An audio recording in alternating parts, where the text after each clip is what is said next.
Nesse vídeo eu vou trazer para vocês uma informação relacionada ao Ibovespa e ao dólar, uma informação relacionada à Eletrobras, uma informação relacionada à Light, uma informação relacionada à tributação da recompra de ações nos Estados Unidos, trazer aqui os destaques dos resultados do Itaú e as suas novas projeções, além de um anúncio de juros sobre capital próprio, e também aqui uma discussão envolvendo eventual concorrência com a B3 aqui no país. Então vem comigo. Salve, salve investidores! Como é que vocês estão? Sempre lembrando que antes de continuar, você clica no botãozinho vermelho de inscrever-se para ajudar esse canal, tá bom? E olha, na presente data, o Ibovespa teve uma queda de 0,8%. O varejo acabou caindo bastante, principalmente aqui com Via. Petrobras caiu um pouquinho e Vale acabou subindo um pouquinho, segurando uma baixa que poderia ser ainda pior. O dólar acabou avançando a 5,20, a gente sabe que no mês de janeiro o dólar acabou caindo bastante, só que toda essa volatilidade do dólar vem de atritos entre o governo e o Banco Central. Esses atritos decorrem do fato de que o governo federal é contra a atual política de taxa de juros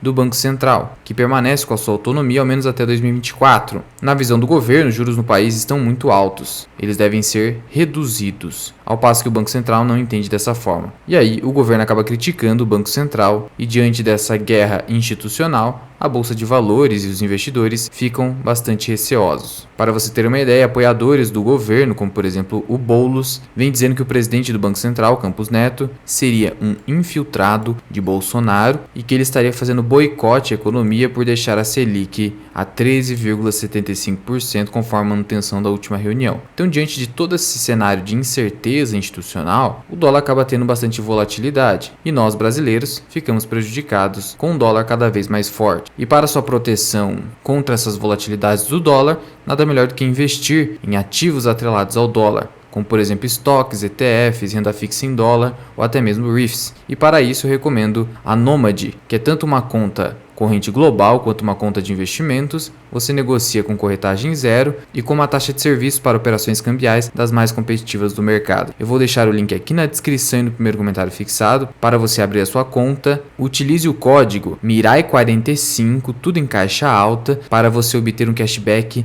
de 2% do primeiro valor enviado, com limite de até $20. Você tem 15 dias para fazer isso após fazer o cadastro da sua conta. Prosseguindo aqui em relação à Eletrobras, a companhia caiu bastante hoje após uma fala do Lula criticando a privatização que ocorreu no passado. Segundo o atual presidente, o processo de privatização da Eletrobras foi errático, lesa pátria e quase que uma bandidagem. Na visão dele, foi uma privatização realizada para lesar o país. E aí então, em razão desse questionamento da privatização, ele disse que vai pedir que a AGU, que é a Advocacia Geral da União, que defende o presidente da República e a União, que esse órgão promova uma revisão da privatização, ou seja, ele quer anular isso aqui ou ao menos alterar. E aí isso gera insegurança jurídica, porque os investidores que já investiram seu dinheiro na Eletrobras ficam pensando assim, bom, será que a Eletrobras pode voltar para o governo? A privatização pode ser anulada? E essa incerteza gera o quê?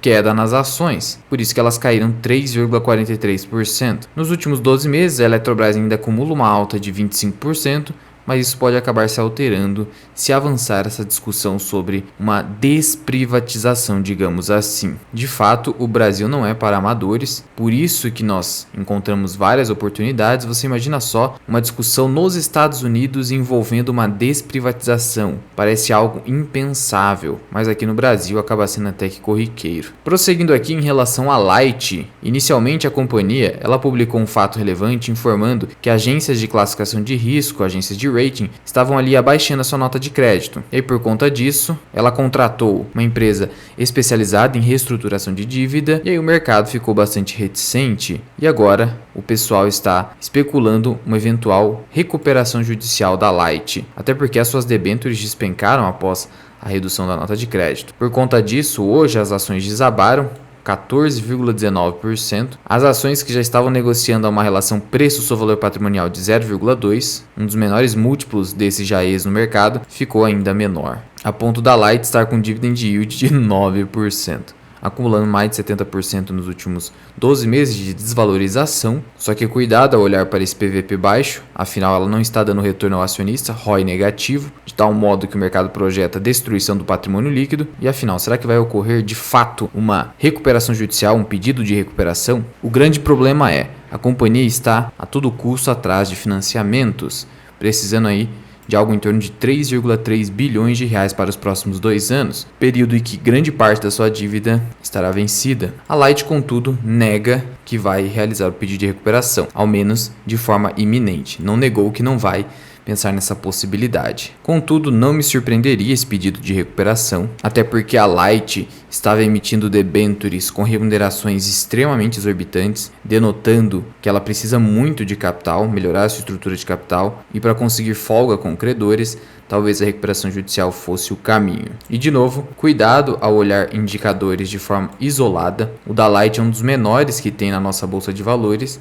mas é uma das piores empresas, a ponto de, mesmo ser uma elétrica, ser uma companhia com baixíssima rentabilidade, alta dívida, margem líquida negativa. Por incrível que pareça, ela consegue uma margem líquida negativa atuando nesse setor e um baixíssimo crescimento de receita. Fica muito difícil ela conseguir crescimento de receita num estado que é marcado por muita corrupção e por muito furto de energia elétrica. Então realmente é difícil para a Light, a empresa que eu acabo ficando de fora, não é recomendação. E o Biden deverá propor uma multiplicação por 4 do imposto de renda de 1% sobre a recompra de ações nos Estados Unidos. Em outro vídeo já tinha trazido para vocês que a partir desse ano haveria a tributação da recompra de ações. Um grande absurdo, mas é isso que está sendo feito nos Estados Unidos. Como eu falei para vocês, desde janeiro de 2023, a recompra de ações lá nos Estados Unidos passou a ser tributada em 1%. O país já tributava há algum tempo os dividendos. Até por isso que as empresas norte-americanas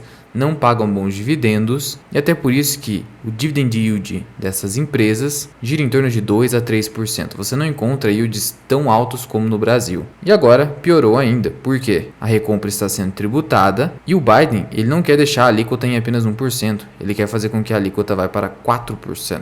Segundo ele, essa mudança encorajaria as empresas a investir em seu crescimento, em vez de aumentar os ganhos dos acionistas. E é engraçado que o governo sempre vem com esse discurso: para um bem maior, eu vou te roubar. Ele quer justificar o roubo através de um suposto ganho maior. Por mais que o estatista tenha uma boa intenção nesse sentido, por mais que ele realmente esteja bem intencionado, ainda assim o resultado é catastrófico. Os maiores danos à humanidade foram realizados por práticas imbuídas supostamente de boa intenção. Só que a verdade é que a intenção não importa dentro da política e dentro da economia. O que importa, na verdade, são os resultados prováveis e potenciais. E aqui o resultado é catastrófico. Basicamente você está dizendo que agora a empresa nem vai mais fazer recompra de ações. Como que os acionistas serão remunerados? Todo o risco agora em ações ficará ainda maior nos Estados Unidos, que já vem sofrendo por conta da eventual recessão. Então isso aqui é uma medida de cunho arrecadatório que pode prejudicar o mercado de ações lá nos Estados Unidos e pode servir de exemplo talvez bastante ruim para o resto do mundo. E aí as pessoas, os investidores, vão de novo fugir para a renda fixa, já que correr o risco das ações sendo mal remunerado fica muito difícil. Eu espero, contudo, que essa medida não consiga nenhum êxito. E o Itaú teve um lucro de 7,6 bilhões de reais no quarto trimestre de 2022. O banco manteve um lucro muito bom, ao contrário de Santander e também do Bradesco, que vai apresentar resultados no dia 9. Ocorreu ali uma alta de 7,1% na comparação anual, então conseguiu crescer o seu lucro. O lucro veio abaixo do esperado, isso por causa das provisões com a Americanas. O Itaú declarou isso, da ordem de 1,3 bi no seu balanço. Então, como o mercado já esperava, o lucro do Itaú não seria tão impactado, esse impacto aqui foi muito menor. O consenso do mercado seria algo em torno de 8,2 bilhões, mas a provisão Americanas, digamos assim, óbvio que acabou frustrando essa expectativa. E nós sabíamos que os bancos já iriam provisionar em parte no quarto trimestre de 2022 e a outra parte no primeiro trimestre de 2023. O lucro anual do Banco Itaú ficou em 30,8 bilhões de reais, um excelente lucro. O ROI médio anualizado do banco ficou em 20%. Então você percebe aí que Itaú e Banco do Brasil estão bem próximos em lucro e também em ROI. É claro que em relação ao terceiro TRI, por causa das provisões, houve uma queda no lucro de 5,1%, mas uma alta de 14% em relação ao ano de 2021 e 2022. A carteira de crédito teve um crescimento de 11% em relação a 2021 e 2022, e o índice de inadimplência nem cresceu tanto assim, demonstrando que o Banco Itaú tem um controle adequado de crédito. Eu me exponho em Itaú através da Itaúsa, não é recomendação. E aí o banco publicou aqui o seu fato relevante sobre projeções para 2023, e a sua projeção para o crescimento da carteira de crédito é entre 6 a 9%, um crescimento legal para um banco que é o maior do país, é uma projeção interessante. A margem financeira também está ali, ok. Receita com prestação de serviços vai crescer e também no mercado de seguros, muito interessante. A alíquota de imposto de renda é alta, mas os bancos sofrem uma tributação muito alta mesmo. Então, no geral, Itaú, balanços sólidos, nada que tenha surpreendido muito o mercado. E o banco publicou aqui um comunicado ao mercado, trazendo um juro sobre capital próprio no valor bruto de 48 centavos por ação. Isso dá em valores líquidos 41 centavos por ação. O pagamento vai ocorrer no dia 10 de março, tendo como base a posição acionária do dia 8 de dezembro do ano passado. As ações negociaram ex-dividendos desde o dia 9 de 12 de 2022. Esses 41 centavos, nas cotações atuais de Tube 4, você divide o provento pela cotação para achar o dividend yield desse pagamento. Isso dá um yield de 1,67%. O banco não está no momento de pagar excelentes proventos, ainda mais nesse momento aí de altas provisões. Mesmo para o Itaú, que não é tão alta assim a provisão que foi feita, mas ainda assim é momento de cautela, não para sair aí distribuindo dividendos a rolé. Ainda assim, Itaú acaba sendo aí um banco que não está caro, negociando abaixo de sua média histórica. Só para você ter uma ideia, a média aqui de preço ao valor patrimonial do Itaú, se você pegar 2020 para trás, você vai verificar que sempre negociou acima de 2 vezes o valor patrimonial da ação. Só veio a decrescer a partir de 2021. Ainda assim, como estou focado na estratégia de dividendos, minha única exposição em Itaú, de novo, é só através de Itaúsa. Mas precisamos reconhecer que o banco demonstrou resiliência, solidez e eficiência. E por fim, tratando aqui de B3, parece que as discussões sobre eventual concorrente para B3 ressurgiram. Vez ou outra isso acaba acontecendo. Para alguns isso é bullshit, é uma mera armadilha do mercado, isso não vai acontecer. Para outros seria um risco não tão remoto assim. De qualquer forma, as ações caíram hoje por conta desse rumor. E o que está acontecendo? A Americas Trading Group, a ATG, que é uma empresa brasileira de tecnologia, recebeu nessa semana um aporte da Mubadala Capital, que é responsável por fazer a gestão de ativos do Fundo Soberano Abu Dhabi. Fundo soberano, fundo pertencente a uma nação. E aí, o que está acontecendo? Embora o valor dos recursos desse aporte não tenha sido divulgado, a injeção de capital tem como objetivo o crescimento da plataforma da ATG, empresa brasileira, e fomentar o desenvolvimento de novas tecnologias. Sendo que a ATG ela é proprietária de uma plataforma de negociação eletrônica de ativos financeiros e faz o trading de ações listadas em bolsas da América Latina. Com esse aporte, a ATG poderia voltar a ter o seu propósito originário, que é justamente uma nova bolsa de valores.